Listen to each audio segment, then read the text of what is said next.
한번 따라 하실까요? 양무리를 치는 지도자들을 향한 겉면. 양무리를 치는 지도자들을 향한 겉면. 자, 모든 공동체는 늘 문제가 있기 마련입니다. 문제 없는 공동체는 없습니다. 제가 늘 교회를 병원에 비유하는 것처럼 어떤 공동체든지 간에 문제가 있습니다.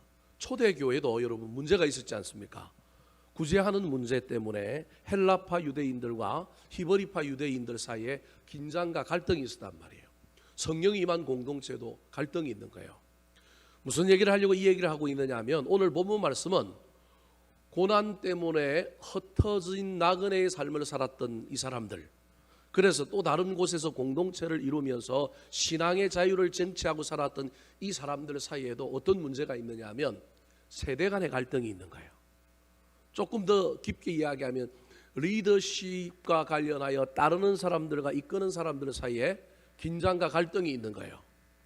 그걸 누가 간파하고 있느냐 하면 베드로 사도가 간파하고 나서 이제 고난에 대한 이야기를 쭉 하다가, 공동체가 함께 고난을 이기려고 하면 앞에서 이끄는 자도 잘 이끌어야 되고 뒤에서 따라오는 자도 잘 따라와야만이 그 고난의 문제를 이기지, 지금 외부로부터 고난이 왔는데 내부에서 서로 총질하면 안 되고 서로 싸우면 안 되고 서로 힘을 합하여 격려하고 위로하는 가운데 힘을 모아서 외부에서 온 문제, 고난을 이겨야 하는데, 너희들 사이에 문제가 있는 것이 내 눈에 보인다. 그래서 이 베드로 사도가 리더십을 쥐고 있는 사람들에게 먼저 교훈을 하고, 그 다음에 5절과 6절에는 그 리더십을 따르는 사람들에 대하여 이야기를 하는 거예요. 분량을 보면 리더십을 진 자들에게 훨씬 더 많은 분량 4절을 할애하고 있고, 따르는 사람들에 대해서는 5절과 6절 2절에 대하여 말씀하고 있는 거예요. 오늘은 그 따르는 자들이 아니라 앞에서 이끄는 자들을 향하여 겉면하고 있는 베드로 사도의 그 겉면을 살펴보려고 합니다. 오늘 본문의 이 수신자, 이 지도자들을 일컫는 말이 장로, 이렇게 얘기하고 있습니다. 1절에 보면. 그래서 이건 뭐 장로들 또는 지도자들 뭐 이런 정도로만 이해하기 쉬운데, 장로보다 훨씬 더 아주 눈에 들어오는 단어가 있는데, 그게 뭐냐 하면 양무리를 치는 자라고 하는 단어입니다. 2절과 3절에 계속해서 양무리를 친다, 그러니까 호칭적으로 직분적으로는 장로지만 그 장로가 장로됨, 지도자됨은 어디에 있느냐 하면 양무리를 어떻게 양육하고 어떻게 이끌고 양무리를 어떻게 먹이느냐에 대한 이야기라는 거예요. 그래서 양을 치는 사람들에 대하여 어떻게 양들을 이끌고 갈 거냐. 그러므로 이건 오늘날 교회 안의 장로님들 얘기가 아니고 이 시대의 장로는 그런 의미가 아니라 목회자를 다 포괄하는 장로라고 하는 의미인데, 이건 단순히 목회자들이나 교회 안에 있는 중직자만을 이해하는 이야기가 아니라 가정에서 부모로 저와 여러분의 어린 양들인 자녀들을 치고 있는 부모들은 전부 여기에 해당되는 거예요. 교회 안의 교사, 목자, 심지어 사회생활을 하면서 무엇인가를 이끌고 가는 모든 사람들은 오늘 본문의 1절부터 4절에 나오는 이 말씀을 저와 여러분이 적용해야 될 대상인 거예요. 그렇게 따지면 이 말씀이 어떤 특정한 교회 안에 어떤 직분자들만을 위하여 주어진 것은 아니라고 하는 걸 먼저 염두에 두고 나를 향하여 주시는 말씀이라고 이해해야 합니다. 물론 문자적으로는 어떤 특정 계층의 사람들에게 주어진 건 사실이지만, 이 말씀을 받을 때 딴 사람에 대한 이야기로 그 사람들이 잘해야 될 문제로만 이해하면 큰일 납니다. 사도 베드로는 예수 그리스도를 부인한 후에 훗날 부활하신 주님께서 어디로 가라 그랬냐면 갈릴리로 가라 그랬습니다. 그 갈릴리에서 예수님을 기다리다가 지친 사도 베드로와 그의 제자들은 에이 고기나 잡자 그러고 다시 그물을 내리고 고기를 잡다가 찾아오신 주님, 숯불을 피워놓고 고기를 굽고 있으면서 다시금 회복시켜 주시는 놀라운 예수님의 은혜를 경험합니다. 그때 예수님께서 3번 질문하잖아요. 그 질문할 때 그 질문의 마지막에 예수님의 음성이 뭐였어요? 내 양을 먹이라, 내 양을 치라. 그러니까 양을 먹이고 치는 일에 실제적인 경험을 해본 사람이 누구냐 하면 베드로인 거예요. 그래서 이 베드로 사도가 어떻게 하면 예수 그리스도를 따라서 목양의 사역을 감당하는 가운데 그도 산전수전 다 겪어서 수많은 어려움들을 넘어서서 여기까지 왔는데, 피난 갔던 공동체, 흩어진 나그네의 삶을 살았던 그 또 다른 공동체에 베드로 사도가 보니까 여기도 목양하는 지도자들이 있고 그 목양하는 사람을 따르는 사람들이 있는데 이게 긴장도 보이고 갈등도 보이는 가운데 자기가 먼저 목자로서 자기가 먼저 양무리를 치는 자로서의 그 경험을 통하여 먼저는 아주 세밀하고 사랑하는 마음으로 그 공동체의 지도자들에게 양무리를 어떻게 쳐야 되느냐 내가 경험해 봤는데 내가 예수님의 명령을 따라서 내가 그 명령 따라서 양을 먹이기도 하고 양을 쳐봤는데 내 경험을 너희들에게 전수해 줄 테니 너희들이 내 권면을 한번 받아주지 않을래? 그렇게 지금 이야기하고 있는 거예요. 근데 처음부터 대놓고 막 책망하듯이 교훈하듯이 1번 이래야 돼, 2번 이래야 돼, 3번 이래야 돼 그렇게 이야기하지 않고 자기도 목자가 되어서 지도자가 되어서 양무리를 쳐보고 양을 먹여보니까 그게 얼마나 힘들고 얼마나 어려운 것인지를 사도 베드로가 이미 경험했단 말이에요. 이 일이 결코 쉬운 일이 아니고 앞서도 욕먹고 못해도 욕먹고 잘해도 욕먹고 그런 자리라고 하는 걸 깨닫는 이 사도 베드로가 자신의 뒤를 이어서 또 다른 이 목양의 일을 감당하며 나아가야 될 이 흩어진 나그네 공동체의 지도자들을 향하여 먼저는 권면하고 교훈을 주기 전에 먼저는 뭐 하느냐 하면 격려하는 작업을 합니다. 그 격려하는 작업이 1절이에요. 1절. 자, 1절 말씀을 우리 같이 한번 읽어볼까요? 시작. 너희 중 장로들에게 권하노니 나는 함께 장로된 자요 그리스도의 고난의 증인이요 나타날 영광에 참여할 자니라. 자기 스스로의 정체성 세 가지를 통하여 이 편지를 받고 이 권면을 받은 이 공동체의 지도자들이 질책받는다는 느낌만을 받지 않도록 그리고 지금 이 일이 어렵지만 이 일에 참여하는 것이 얼마나 영광스러운 것인가를 깨닫게 해주려고 격려하는 일을 먼저 하는 거예요. 그러면서 첫 번째로는 나와 함께 너희들이 뭐 됐다? 장로 되었다. 그러면서 자기를 낮추면서 자기와 똑같은 반열에 이 흩어진 나그네 공동체의 지도자들을 다 올려주는 거야. 너나 나나 같은 급이다. 그러니까 내가 아주 뛰어난 게 아니라 너희들도 이제 이 일을 하게 되면 나와 똑같은 반열에 올라오고 영혼을 다루고 영혼을 먹이고 영혼을 책임지는 사람은 똑같은 거야. 이제 너희들도 나처럼 다른 사람에게 권면할 수 있을 거야. 그러면서 나와 함께 장로된 자라고 이야기하면서 겸손히 자기를 낮추고 이 사람들을 올려줄 뿐만 아니라 동료의식을 갖게 하는 거예요. 뿐만 아니라 이 일이 얼마나 어려운 일인지를 자기 스스로가 표현하면서 뭐라고 얘기냐면 그리스도의 고난의 뭐라고요? 정인이라는 거예요. 그러니까 비록 자기는 예수 그리스도의 십자가를 부인하고 3번이나 부인하고 도망갔지만 그럼에도 불구하고 그때 그 실패를 극복하고 훗날 복음의 사역에 있어서 원래 예수 그리스도의 십자가 현장에서는 도망가고 실패한 자지만 내가 그 이후에 선교의 사역에서는 내가 그리스도의 고난의 정인으로서의 그 호칭을 감당할 수 있을 정도로 나도 수많은 뭘 받았다? 고난을 받았다. 너희들이 공동체를 인도하고 지도자 되어서 이끌어갈 때 너희들도 실패했을 거야. 나처럼. 나도 예수님의 그 십자가 현장에서 실패했어. 근데 이제 다시 고난을 감당하고 짊어지고 나가면 너희들도 나처럼 고난에 뭐라고 얘기할 수 있다고요? 정인이다 그렇게 얘기할 수 있다라는 거예요. 사실은 베드로는 고난의 정인이 아니에요. 그저 요한 정도나 또는 여자들 정도만 예수님의 고난의 정인이지 실제로 고난의 정인은 베드로는 아니에요. 베드로는 이 부분에 있어 얼마나 부끄러운 사람인지 몰라요. 도망가 버렸잖아요. 도망가는 정도가 아니라 다른 제자들은 아예 도망을 갔지만 베드로는 뭐 한 거예요? 부인했잖아요. 이게 얼마나 자기에게 핸디캡이겠어요. 그럼에도 불구하고 훗날 그것을 상세하고도 남는 선교사역에서 수많은 예수 그리스도의 고난을 자기 몸에 흔적을 남기면서 그가 감당해 봤기 때문에 이렇게 얘기하는 거예요. 그러면서 실패할 수 있어. 넘어질 수 있어. 그런데 나중에 다시 일어나서 그 길을 걸어가면 고난의 정인이 된다. 그런데 그 고난만 받다가 그냥 쎄빠지게 고생하다가만 헛된 것이 되는 것이 아니라 그리스도인은 믿는 자는 특별히 앞에서 이끄는 자는 반드시 고난을 겪는 거고 근데 그 고난을 잘 통과하고 그 고난을 넘어가면 어디에 참여하는 자가 된다고요? 영광에 참여할 자니라. 그러니까 자기를 소개하면서 자기를 막 자랑하는 듯 하지만 사실은 1절에 자기를 소개하면서 너희들이 내 뒤를 따라올 사람이다. 그러니 이제부터 내가 하는 이야기 잘 듣고 따라와. 그래서 질책인데 질책처럼 보이지 않고 격려와 위로처럼 보이게 하는 그 순서를 먼저 받고 있는 것이 1절인 거예요. 이제부터 2절부터는 본격적으로 이렇게 좀 칭찬하고 높여주고 위로하고 난 다음에 이 양무리를 치는 지도자들을 향하여 건면을 하고 있습니다. 오늘 이 건면을 살펴볼 때 은혜 받고 저와 여러분도 가정에서 또는 어떤 공동체에서 소그룹에서 여전도 회장으로 교사로 저와 여러분에게 수없이 많은 어떠한 사람들을 이끌고 사람들을 양육하고 세우는 일에 부르심을 받았다고 한다면 이 베드로 사도의 건면을 잘 기억하여 때로는 넘어지고 자빠지고 실수한다 할지라도 다시금 일어나서 이 길을 걸어가는 저와 여러분 되기를 예수님의 이름으로 축원합니다.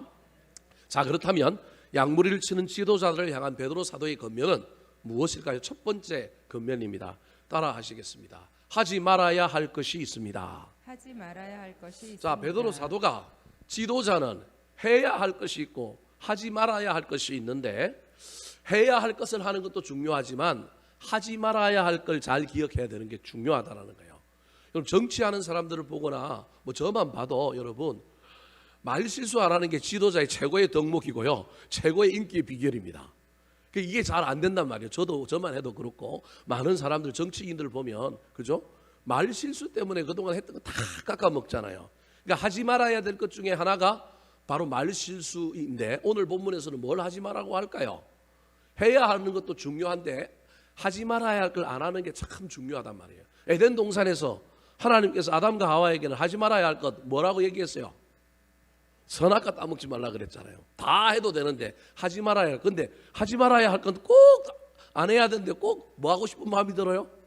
왜 하고 싶은 마음이 드는 게 우리 죄된 이 오염된 본성을 가지고 있는 우리의 모습이라는 거야. 오늘 본문에도 베드로 사도가 하지 말아야 할 것과 해야 할 것을 한 절에 두 가지씩 다 비교해서 이야기하고 있습니다.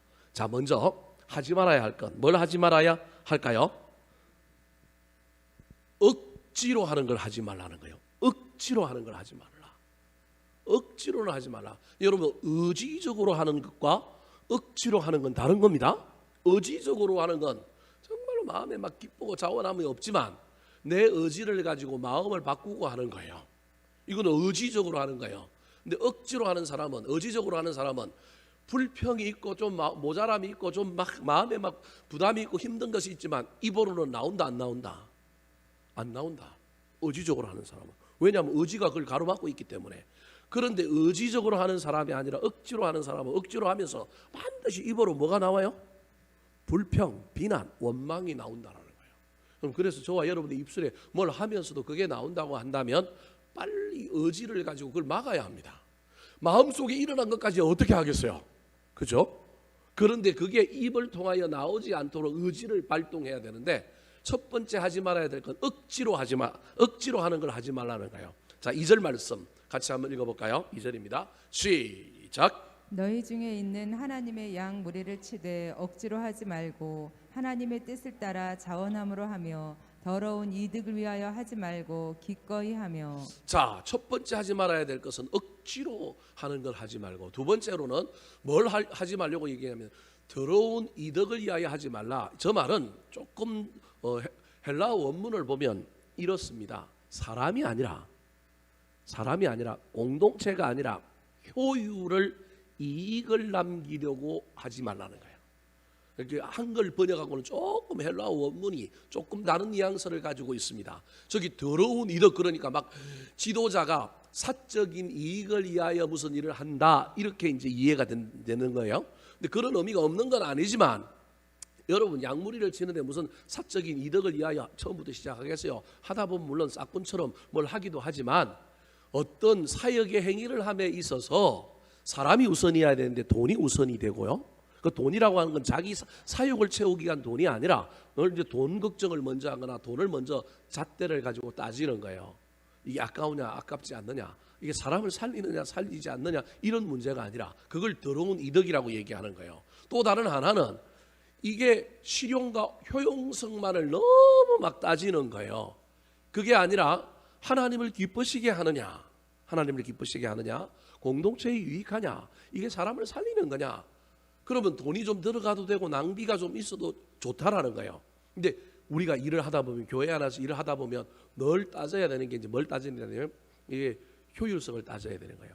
그러니까 가심비를 따져야 되는데 또는 우리는 하나님을 만족시키기 위하여 뭐 말이 좀 맞는지 모르겠지만 가합의를 따져야 되는데 우리는 뭘 따지느냐 하면 가성비를 자꾸 따지는 거예요. 가성비를.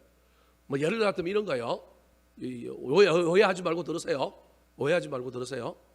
뭐 시험 들으신 분들이 있을까 봐 조금 걱정이 되긴 해요. 예를 들면 이런 거예요. 집에 냉장고가 새로 들어왔어. 그래서 우리 집에 있는 냉장고가 조금 그래도 괜찮아. 버리기는 아까워.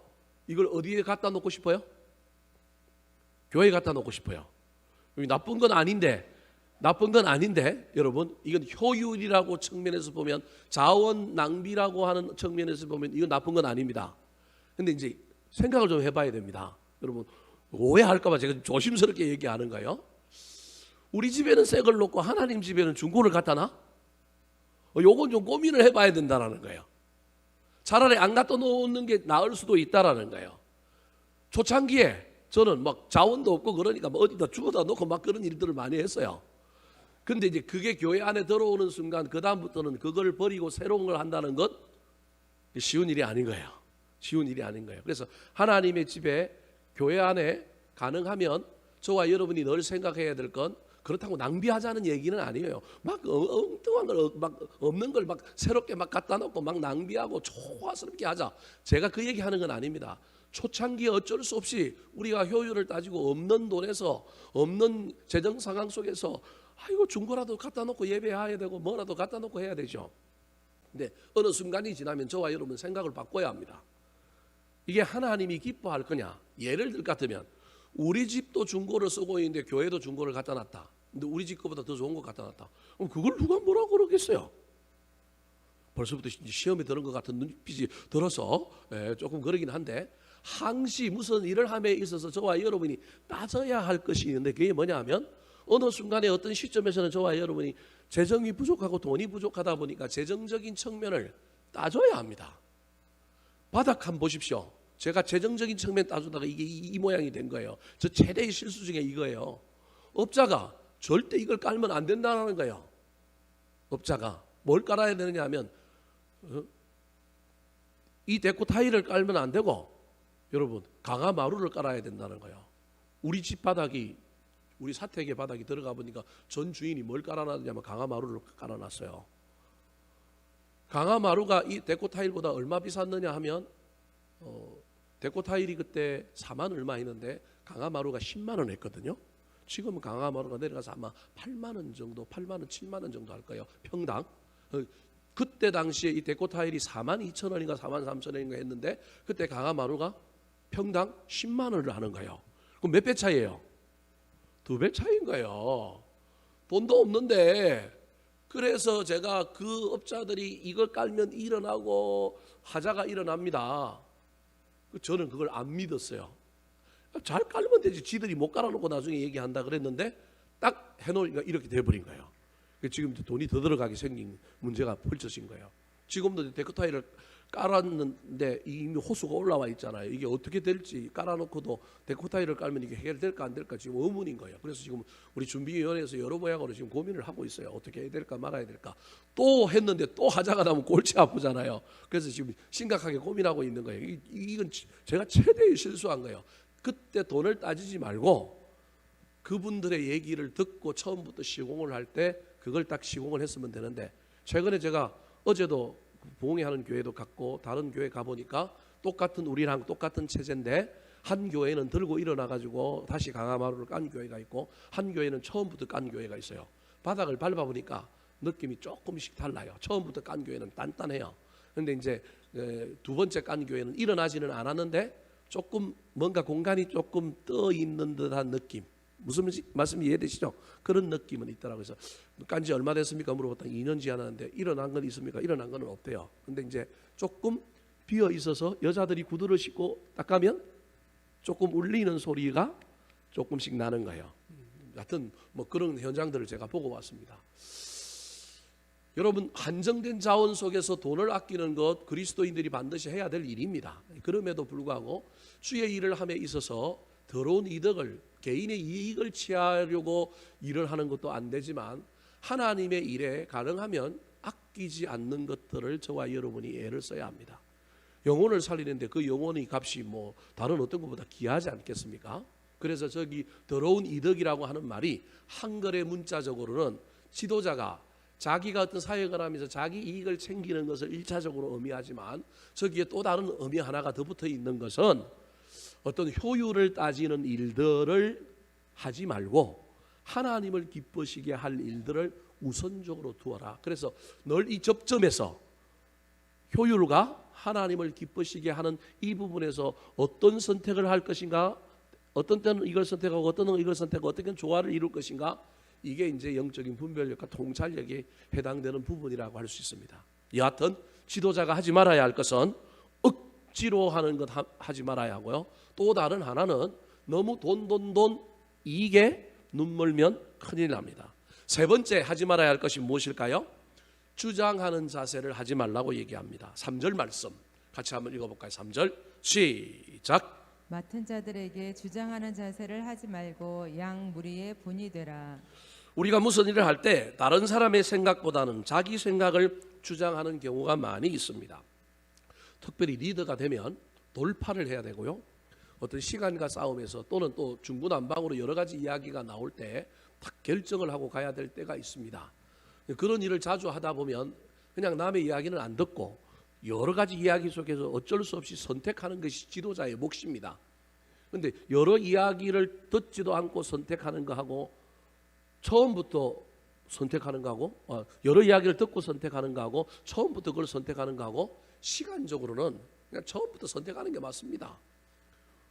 이미 뭐 결론이 그럴 수 있으니까요. 그럼에도 불구하고 가능하면 주장하지 말고 토론도 거치고 시간도 좀 갖고 많은 이해들 속에 가다 보면 놓쳤던 것도 깨닫게 되고 방향도 점검하게 된다. 부모도 마찬가지입니다. 우리의 자녀들의 앞날을 보면 저거 공부해야 되는데 공부 안 하고 있으면 뭐 해라고 이야기하고 싶어요? 공부해라고 하고 싶잖아요. 지금도 우리 자녀들이나 저는 우리 청년 대학생들 보면 하고 싶은 얘기가 많지만 그 중에 하나가 영어 공부 좀 해라 하고 싶은데 영어 공부해라 그러면 애들이 영어 공부 하겠어요? 아이고 제가 학교 다닐 때 영어 공부를 조금만 더 했으면 지금도 막 영어 원서책을 좀 읽고 공부를 좀 더 많이 할 수 있을 텐데 책 읽는 속도가 못 따라가는 거예요. 하루에 한 5페이지를 영어를 읽을까 말까 하는 거예요. 이게 읽기는 읽는데 단어는 이해가 되는데 이게 전체 문장 속에서 한글을 이해하듯이 이해가 안 되는 거예요. 말은 못하더라도 읽는 연습이라도 빨리빨리 해가지고 원서를 좀 읽으면 좋겠는데 이거 못 읽는 거예요. 읽어내도 이게 무슨 말인지 몰라가지고 맨날 또 다른 사람 찾아가고 물어보고 막 이래야 되는 거예요. 이거 영어 공부를 조금만 더 했으면 되는데 어중간하게 한 거예요. 대학생들도 요즘 뭐 취직하려면 영어 점수를 따놔야 되잖아요. 근데 우리 아들들도 보면 영어 뭐 점수하고는 상관없이 뭐 시험 한 번도 안 보는 것 같아. 그렇게 지나가는 소리는 야 토익 시험 봐라, 토플 시험 봐라, 탭스 봐라, 야, 방학 때라도 한번 봐라. 그렇게 얘기하는데도 볼까요, 안 볼까요? 안 보거든요. 때려 죽이고 싶어요. 어떤 때는. 왜냐하면 그게 정답이거든요. 정답이거든요. 대학 생활에서 예를 들면 특별한 어떤 직업 속에서 어떤 그 길을 가기로 결정하고 그 길을 준비하는 사람 아니면 일반적으로 제일 대학 생활 속에서 제일 준비해야 될 게 영어 점수인데 최고로 준비해야 될 게 영어 점수인데 영어 점수를 뭐 그렇다고 해서 100점을 만점을 받아라는 것도 아니고 어느 정도 선은 준비를 해놔야만이 다른 것을 준비하는데 훨씬 더 도움이 되는데 저는 정답을 알잖아요. 그걸 좀 했으면 좋겠고 그 다음에 제가 보긴 제가 경험한 바로는 모든 사회생활의 기초와 모든 판단력 모든 일의 가장 큰 실력은 책을 읽는 겁니다. 여러분 국어가 모든 실력의 기본입니다. 국어 공부를 뭐 암기하는 국어 공부가 아니라 책을 읽고 저자의 생각을 읽고 어떤 작품들을 통하여 깨닫는 일들 간접적으로 경험하는 이 일들이 인생의 중요한 순간에 해안을 얻고 판단하고 한 이 일에 얼마나 도움이 되는지 모릅니다. 그래서 책을 많이 읽어서 그것이 쌓여진 가운데 또 사람마다 본능적으로 타고난 지혜, 직관이 다르잖아요. 거기다 그게 보태지면 얼마나 이게 기가 막힌지 모릅니다. 똑같은 말을 들어도 효율적으로 잘 알아듣는 사람이 있는가 하면 그걸 듣고도 한 수, 두 수, 세 수를 내다보는 사람이 있는가 하면 그렇지 못한 사람들이 있는데 그것의 가장 큰 기준은 뭐냐 하면 얼마나 책을 통하여 간접적인 경험을 많이 하느냐. 근데 나이 들어서 책 읽으라면 읽어져요, 안 읽어져요? 안 읽어진다니까요. 그럼 이건 언제 해야 되느냐면 청소년기부터 책을 좀 읽거나 특별히 대학생 때 책들을 좀 많이 읽어야 되는데 안 읽는 것 같아요. 요즘 애들은 책을 안 읽고 뭘 읽어요? 유튜브, 핸드폰만 읽잖아요. 핸드폰만 읽잖아요. 근데 요즘 이제 대학생들 사이에 새로운 흐름이 하나 나타났는데 영상이 자기들을 지치게 한다는 걸 깨닫고 어디로 돌아가는 애들이 한 1, 20% 나오기 시작했느냐 하면 라디오로 돌아가는 애들, 듣는 것으로, 보는 것이 아니라 듣는 것으로 돌아가는 애들이 좀 나오기 시작했어요. 제가 이제 대학생, 청년 대학생 사역 하는데 이제 가서 그 친구들을 만나 보니까 기독교인들이 조금 더 그런 부분에 빠르긴 한데 이게 아이들의 트렌드가, 청년 대학생들의 트렌드가 조금씩 바뀌어가는 것들이 있어요. 자기들이 영상에 너무 노출되었고 질려버린 거예요. 그리고 그 영상이 AI라고 하는 이 인공지능이 알고리즘에 의해 갖고 내가 익숙하고 내가 좋아하는 것만 됐다 뭐 하는 거예요. 뿌려주니까 그 세계만 갇혀 있고 그것만 알고 나머지는 모르는 거예요. 왜냐하면 팔아먹으려고 막 내가 좋아하고 내가 선호하는 것들만 막 하는 거예요. 그래서 요즘 애들은 친구도, 페이스북의 친구도 내가 좋아하는 애들만 친구를 맺지 않고 다른 애들도 친구를 좀 맺고 뭐 이런 일에서 자기 사고가 하나에 탁 갇히지 않도록 하는 이런 일들을 하는 것들을 보면서 야, 그래도 요즘 젊은 애들한테 조금 희망이 있다, 제가 그런 생각들을 좀 하게 됐습니다. 그래서 라디오를 많이 듣는 아이들이 좀 생겼어요. 그래서 보는 시대 속에서 보기도 하지만 어쩔 수 없이 보는데 노출되어 있는 삶을 자기들이 살고 있는데 그럼에도 불구하고 보지만 듣는 기능을 어떻게 하면 좀 잘 발달할 것인가, 그런 데 관심이 있는 애들이 많이 있는 걸 보고 야, 너희들 잘 생각했다, 내가 보기엔 그 두 개를 조화를 이루는 게 참 좋겠다, 나도 너희들한테 한 수 배운다, 뭐 그런 이야기들을 했습니다. 여러분, 저와 여러분이 늘 주장하는 데 익숙합니다. 주장하는데. 근데 주장하는 것이 아니라 여러분 듣고 나중에 판단해야 합니다. 선택은 어쩔 수 없습니다. 부모도 우리 각자도 선택해야 되는 사람들입니다. 그리고 그 선택에 대한 건 책임을 져야 됩니다. 방법이 없습니다. 선택하지 않고는 갈 수는 없습니다. 근데 처음부터 효율적인 이 시대에 스피드와 가능하면 낭비를 하지 않고 하는 이 시대 가운데 듣지 않고 그냥 내가 가지고 있는 정보를 가지고 판단해 가지고 그냥 선택하는 것, 이게 오늘날 시대의 트렌드인데 이 시대 속에서 저와 여러분이 그나마 그래도 해야 될 것은 가능하면 주장하지 않고 나중에 주장하고 나중에 선택하더라도 할 수만 있다면 뭘 해야 되느냐 하면 길을 열고 마음을 열고 듣고 만나고 기다리는 자세를 가져야 한다. 이게 리더다라는 겁니다. 세 가지 하지 말아야 할 걸 바라보면서 이거 나한테 있는 모습이네, 그런 생각들을 참 많이 하게 됩니다. 사명이라고 하는 전제하에 하기 싫은 일도 억지로 할 때가 얼마나 많은지 모릅니다. 그래서 하나님, 제 마음에 억지로 하는 것이 아니라 어쩔 수 없이 숙명적으로 받아들이고 억지로 할 때가 제가 목회자이기 때문에 참 많거든요. 하나님 앞에 하나님 의지적으로 내 마음이 바뀌게 하여 주시어서 은혜 가운데 좀 하게 해 주십시오. 뿐만 아니라 가능하면 효율을 따지는, 돈을 따지는, 이익을 따지는 그런 관점이 나한테 많이 있는데 좀 내려놓고 할 수만 있다면 조금 더 숫자를, 퍼센테지를 조금 더 하나님을 기쁘시게 하는 것, 조금 낭비적인 요소가 보인다 할지라도, 조금 그것 때문에 사람들한테 비난을 받는다 할지라도 그 방향으로 좀 가게 해 주십시오. 더 나아가서 선택은 어쩔 수 없이 리더의 몫이기는 하지만 선택하기 전에 마음을 열고 시간을 좀 가지고 잘 듣게 해 주십시오. 그렇게 기도하고 갑니다. 여러분도 이 하지 말아야 할 것들을 여러분의 각자의 삶에 잘 적용하여서 이 하지 말아야 할 것들을 하고 있다면 늦추시고 좀 천천히 하시고 안 할 수 있도록 애를 쓰는 여러분들이 되기를 예수님의 이름으로 축원합니다.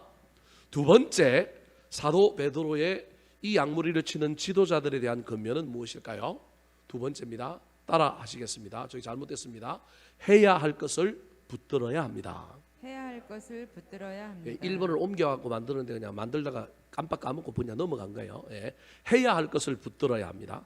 첫 번째로는 하지 말아야 할 것을 기억하고 안 해야 하는 거예요. 하지 말아야 할 것이 있고요. 두 번째로는 해야 할 것을 붙들어야 하는 거예요. 그럼 해야 할 것이 뭘까요? 아까 각 절마다 두 가지를 대비해 놓았다 그랬으니까 똑같이 살펴보면 됩니다. 자, 2절 말씀 한번 살펴볼까요? 2절 시작. 너희 중에 있는 하나님의 양 무리를 치되 억지로 하지 말고 하나님의 뜻을 따라 자원함으로 하며. 그러니까 아까는 억지로 했는데 이제는 어떻게 한다고요?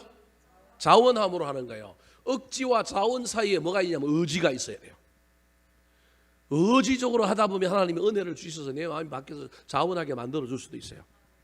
처음부터 자원함이 안 되면 여러분 의지와 당의를 가지고 내 마음을 누르고 하시기 바랍니다. 막 억지를 하면서 막 입에 원망과 불평을 막 하면서는 절대 하지 마시고 그럴 바에야 차라리 안 하는 게 좋습니다. 안 해야 되는데 하면서도 원망과 불평을 하고 있다면 그럼 그것처럼 안타까운 일이 어디 있겠습니까? 그게 억지거든요. 하는데 원망과 불평이 있는 거 이건 억지란 말이에요.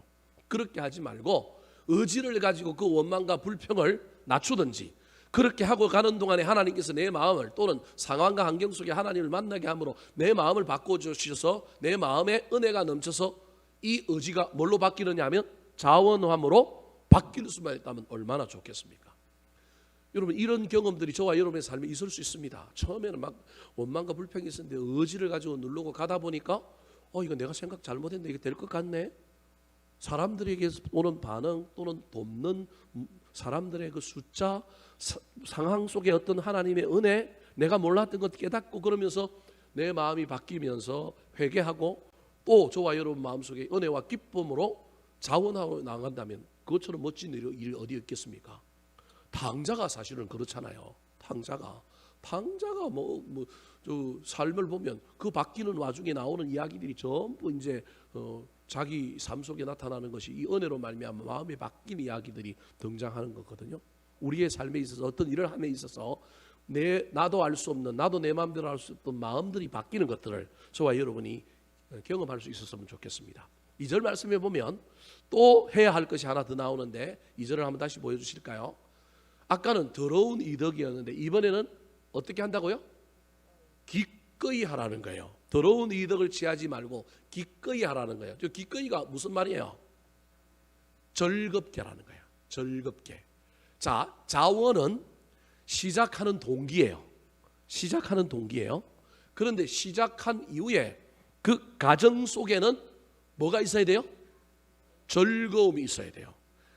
여러분 원망과 불평이 나오는 상황 속에서 의지를 가지고 내가 누르고 일을 시작했어요. 이 의지가 자원함으로 바뀌지는 않았지만 시작을 의지로 하든 바뀌어서 자원으로 일을 하든 그래서 시작할 때부터 의지적으로 하든 아니면 자원함으로 하면 좋은 거예요. 시작부터. 특별히 자원함으로 시작할 수 있다면 그것처럼 멋진 일이 어디 있겠어요. 근데 자원하여 하다가 저와 여러분의 가정 중에는 자원하여 했다고 늘 기쁜 일만 있는 게 아니잖아요. 자원하여 했지만 뭘 만날 수 있느냐? 반대자를 만날 수 있고 자원하여 했지만 장애물을 만날 수 있잖아요. 근데 그것을 뛰어넘는 방법이 뭐냐 하면 이양하는 것 즐겁게 하자라는 거예요. 이게 가정의 이야기라는 거예요. 사랑하는 성도 여러분, 저와 여러분의 시작은 자원이었으면 좋겠습니다.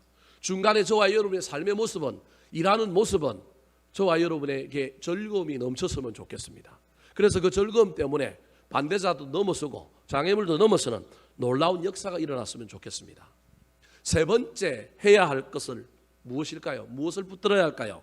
3절 말씀 같이 한번 읽어볼까요? 시작. 맡은 자들에게 주장하는 자세를 하지 말고 양 무리의 본이 되라. 자, 주장하여 명령하여 굴복시키고 이런 것이 아니라 본이 되어 따라오게 하라는 거예요. 자, 아까 자원은 시작이라 그랬어요. 시작. 그런데 즐거움은 가정이라 그랬어요. 가정. 본은 결과입니다. 결과. 그냥 어떤 본이 되려고 한 것이 아니라 하다 보니 자원함으로 즐거움으로 장애물도 넘어가다 보니까 이 일이 다른 사람들에게 뭐가 됐다고요? 본이 되었다. 도전이 엄청 됩니다. 저한테도. 제가 설교하면서도 저대로 해야 되는데 이런 마음에 얼마나 부담이 많은지 모릅니다. 사랑하는 성도 여러분, 하지 말아야 할 것, 해야 할 것 잘 분별하시고 이게 극단으로 갈려 있으면 골치 아픕니다. 이쪽에 있는 사람은 골치 아프고 이쪽에 있는 사람은 너무 멋지지만 두 개가 섞여서 어떤 일에 혼재하여 돌아간다고 한다면 이 두 개가 혼재하여 어떤 건 자원, 어떤 건 막 억지, 어떤 건 뭐 이익, 어떤 건 뭐 본, 뭐 이렇게 막 돌아간다면 그 중에 하지 말아야 할 것들을 하나씩 잘 걷어내시고 또 해야 될 것들을 다시금 굳게 붙들고 나아가는 저와 여러분 되기를 예수님의 이름으로 축원합니다. 마지막으로 양무리를 치는 지도자들을 향한 사도 베드로의 권면은 무엇일까요? 하지 말아야 할 것을 잘 기억하고 안 하는 것, 그 다음에 해야 할 것을 잊지 말고 붙드는 것, 세 번째 따라 하시겠습니다. 영광의 면류관을 사모해야 합니다. 영광의 면류관을 사모해야 합니다. 지지난주가 수요일 날 제가 여러분에게 설교할 때 총신대 역사 신학을 공부하고 있는 교수님 중에 박용규라고 하는 교수님 이야기 제가 말씀드렸죠. 저기 노인복지관 앞에 1단지인가 2단지에 보면 하예성 교회라고 있는데 하나님, 예수님, 성령님 그 약자예요. 그 교회를 처음 만드신 분인데 그 교회 담임하시다가 총신대 교수로 부임하고 힘자게 물려주고 갔던 교회인데 아마 그 와중에 송건성 권사님하고 김성민 집사님이 아마 그 교회를 아마 다녔을 거예요. 이 박용규 교수님이 지난번에 제가 예하 들었잖아요. 자기가 좋은 일을 많이 했는데, 선한 일을 많이 했는데 자기가 천국에 갔는데 집이 있는데 자기 집이 완공된 게 아니라 짓다가 뭐 했다고요? 짓다가 남아져 있다라는 거예요. 좋은 일하고 착한 일을 할 때마다 그게 잘 지어지는 걸로 알고 있었는데 자기가 엄청난 일을 했는데 없더라는 거예요. 가보니까 액자 2개가 있는데 하나는 추운 날 거지가 막 추위에 떨고 있는데 자기 뭐 벗어줬어요? 옷 벗어줬는데 그거 하나 액자로 하나 만들어져 있다라는 거예요. 수없이 많은 장학금을 주고 수없이 많은 일을 했는데 아니 그럼 나머지 거는 다 어디 갔습니까? 그랬더니 너 그거 해가지고 대통령 훈장도 받고 국무총리상도 받고 너 그것 때문에 사람들에게 다 칭찬받았지 않느냐. 그래서 천국에는 있다 없다? 없다. 기억 안 나십니까? 기억나죠? 네, 제가 그 예하 드렸습니다. 여러분 지금 무슨 얘기를 하려고 하느냐 하면 지도자들은 어쩔 수 없이 사람들에게 인정을 받는 자리에 있는 거예요. 그 인정받는 자리에 있기 때문에 저와 여러분이 사람들에게 칭찬받는 것, 사람들에게 인정받는 것, 사람들에게 잘 보이는 것에 익숙할 수밖에 없습니다. 물론 이건 모든 인간이 다 마찬가지지만 특별히 앞서서 일하는 자들은 뭘 해놓고 뿌듯해하고 사람들이 알아주면 좋아하고 그거 싫어하는 사람이 어디 있어요? 저는 안 좋아할까요? 저도 됐다 좋아합니다. 그런데 오늘 본문에서는 뭐라고 얘기하냐면 양무리를 치는 사람은 현실에서 수많은 인정과 높임도 있지만 가능하면 사람들에게 인정받고 사람들에게 높임받는 것이 아니라 저 천국에 가서 하나님께 칭찬받고 하나님께 높임받는 걸 사모하면서 양무리를 치라는 거예요. 그 사람은 알아주지 않는다 할지라도 그거 바라보고 쳐야, 그거 바라보고 사역을 해야 제대로 할 수 있다라는 거예요. 어렵습니다. 이게 얼마나 어려워요. 오른손이 하는 거 왼손이 모르게 할 수 있나요? 그게 쉽지 않잖아요. 근데 그렇게 하는 것이 좋다라는 거예요. 몇 절에 나옵니까? 4절 말씀 같이 한번 읽어볼까요? 4절입니다. 시작. 그리하면 목자장이 나타나실 때에 시들지 아니하는 영광의 면류관을 얻으리라. 자, 그리하면 앞에 나왔던 거가요. 억지로 하지 말고 어떻게 하고요? 자원함으로 하고요. 더러운 이득을 취하지 말고 어떻게 하라고요? 기꺼이 즐겁게 하고요. 주장하지 말고 그다음에 어떻게 하라고요? 본이 되면, 그렇게 하면 목자장이 나타나실 때, 저 목자장이 누구예요? 예수님이에요. 예수님. 제가 우리 교회 교인들이 때로는 호칭을 부를 때 제가 들으면서 자, 이상하다, 왜 저렇게 부를까라고 하는 호칭 중에 하나가, 여러분 각 목장의 리더를 뭐라고 불러요? 목자라고 불러야 되는데 꼭 거기다가 장자를 붙이더라고요. 그 장자를 붙이는 것들 다 좋아하는가 봐요. 공식 명칭이 뭐라고요? 목자인데 목자를 향하여 뭐라고 불러요? 목자장 이렇게 부르더라고요. 그래서 저걸 내가 한번 이야기를 해야 되나 말아야 되나 그러다가, 목자장은 누구밖에 없다고요? 예수님밖에 없는데 자기들이 그렇게 예수님 되고 싶어서 그렇게 부르는 건지, 그래서 알려줘야 되겠다. 잘못하면 저거 나중에 천국에 가면 혼나는 호칭을 왜 여러분들이 스스로 부르느냐, 제가 그 얘기를 좀 한번 해주고 싶었는데 기회가 없어서 못했어요. 그럼 공식 명칭이 뭐라고요? 목자라니까요. 목자장이 아니라니까요. 목자장은 누구밖에 없다고요? 뭐 목장장 이렇게 부르면 또 좀 괜찮을 텐데, 목장장이라고 부르는 게 아니라 뭐라고 불러요? 목자장이라고 불러요. 여러분 그런 호칭은 없어요. 여러분 목자장은 누구밖에 없다고요? 예수님밖에 없어요. 목자, 부목자인 거예요. 목은 목자, 부목자. 그런데 이상하게 막 목자장 이렇게 부르더라고요. 그래서 그저 예수님에 대한 호칭이 목자장인 거예요. 그분이 나타나실 때, 그 말은 예수님께서 뭐 하실 때? 재림하실 때, 그 말은 우리가 나중에 천국 갔을 때 그 말인 거예요. 그때에 시들지 않는 뭘 준다고요? 영광의 면류관을 얻으리라. 이 면류관 받을 걸 바라보고 저와 여러분이 어떤 일들을 해야 한다는 거예요. 이 땅에서 칭찬받고 이 땅에서 높여주는 것. 물론 여러분 나는 가만히 있었는데 나는 의도하지 않았는데 높여주는 것. 다른 사람이 높여주는 것. 저는 그것까지는 우리 주님께서 저 나쁜 것 너 천국에서 상 없어 그러진 않을 것 같아요. 제 개인적인 생각입니다. 예? 나는 가만히 있었는데 누군가가 나를 높여줬어요. 요것까지 우리 주님이 시비 걸지는 저는 않을 것 같아요. 제 개인적으로는. 물론 그것 때문에 나도 좀 우쭐해하고 좀 영광스러워하지만 그런 정도는 우리 주님께서 허락하지 않을까. 내가 의도적으로 뭘 상을 받으려고 내가 막 뛰어나려고 나 좀 칭찬해 좀 이러지는 않았잖아요. 근데 누군가가 내가 숨어서 조용히 한 일을 왜 나 하늘에 가서 칭찬받을 건데 그걸 드러내가지고 말이야 그걸 못 받게 하고 사람들한테 이 칭찬받게 하느냐. 그러면 좀 억울하잖아요. 그래서 그 정도는 우리 주님도 저는 이해하실 거라고 생각합니다. 근데 의도적으로 저와 여러분이 무엇을 바라고 뭐가 영광이 되기 위하여 우리의 어떤 의도성을 가지고 하는 것은 분명히 저 천국에 가면 제가 보기엔 상이 없지 않을까. 그래서 우리는 이 땅에서 영광을 받고 이 땅에서 높이를 받고 이 땅에서 인정받는 그 수많은 것보다 저 천국에 갔을 때 하나님께 인정받는 놀라운 역사가 많이 일어났으면 좋겠습니다. 그걸 성경에는 면류관이라고 얘기하는데 오늘 본문에는 영광의 뭐라고요? 면류관 그렇게 이야기하고 있습니다. 신약 성경에는 이 영광의 면류관 말고도 또 다른 여러 가지 면류관이 있다고 소개하고 있습니다. 디모데후서 4장 8절에 또 다른 면류관이 나옵니다. 같이 한번 읽어볼까요? 시작.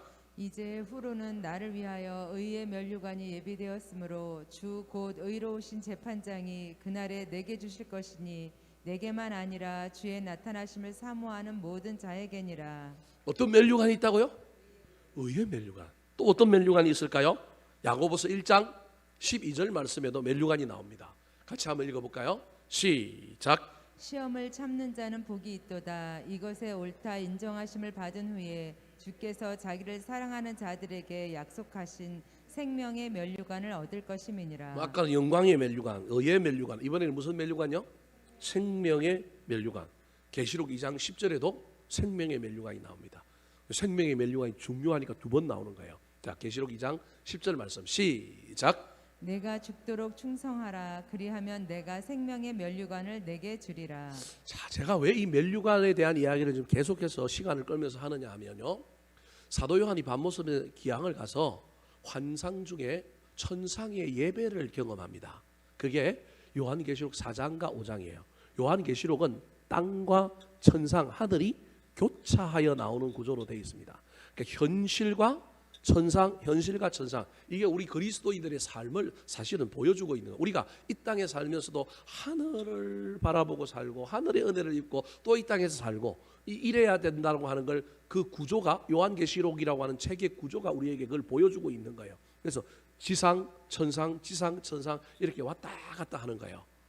그 천상의 예배가 4장, 5장에 나오는데 그 예배 장면 중에 좀 재밌는 장면이 있어요. 이 장면에 저와 여러분이 이 땅에서 칭찬 다 받아버리면 이 그때 예배 자리에 저와 여러분이 좀 뻘쭘할 수 있을 것 같아요. 옛날에 부흥사들이 그래서 뭐라고 얘기했느냐면 이 땅에서 칭찬 다 받으면 천국에 가서는 무슨 모자 쓴다고요? 옛날 사람들만 알 거예요. 요즘 사람들은 모를 거예요. 무슨 모자? 개털 모자 쓴다 그랬어요. 그러니까 그게 아무것도 아닌 것 같지만 성경을 쭉 보면 천상의 예배 가운데 중요한 퍼포먼스가 하나 있는데 그게 뭐냐면 우리 각자가 천상에 가서 하나님께로부터 받은 면류관을 가지고 있는데 그 면류관을 예배 중에 하나님 앞에 내려놓는 예배 순서가 천상의 예배에 있는 거예요. 근데 이때 이 땅에서 칭찬을 다 받아버리면 우리는 뭐가 없어요? 면류관이 없는 거예요. 자, 계시록 4장 10절 말씀 같이 한번 읽어볼까요? 계시록 4장 10절. 이게 4장과 5장이 천상의 예배 장면인데 내생물도 나오고 24장로도 나오는데 그때 24장로가 예배할 때 이 퍼포먼스를 해요. 같이 한번 읽어볼까요? 시작. 24장로들이 보좌에 앉으시니 앞에 엎드려 세세토록 살아계시는 이에게 경배하고 자기의 관을 보좌 앞에 드리며 이르되 이르되 그 다음부터 하는 얘기가 뭐냐 하면 이걸 누가 주셨다고요? 하나님이 주셨습니다. 하나님이 하셨습니다. 하나님께서 나에게 이 간을 씌워주셨습니다. 그리고 그 하나님께 세세 무궁토록 영광과 존귀를 올리는 이야기가 나오는 거예요. 저게 천국을 잠깐 보여준 것이지만 제가 보기엔 천국 가면 분명히 천국의 예배의식 가운데 저런 것이 있을 것 같아요.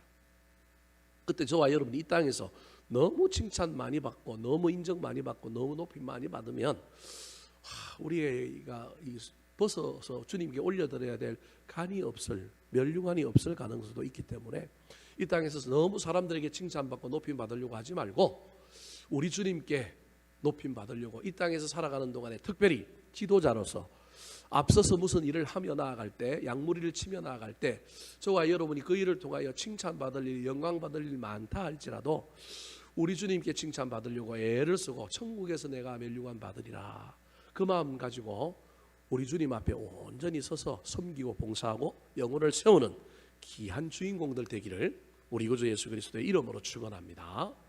한번 따라 하실까요? 양무리를 치는 지도자들을 향한 권면, 양무리를 치는 지도자들을 향한 권면, 하지 말아야 할 것이 있습니다. 하지 말아야 할 것이 있습니다. 해야 할 것을 붙들어야 합니다. 해야 할 것을 붙들어야 합니다. 영광의 면류관을 사모해야 합니다. 영광의 면류관을 사모해야 합니다.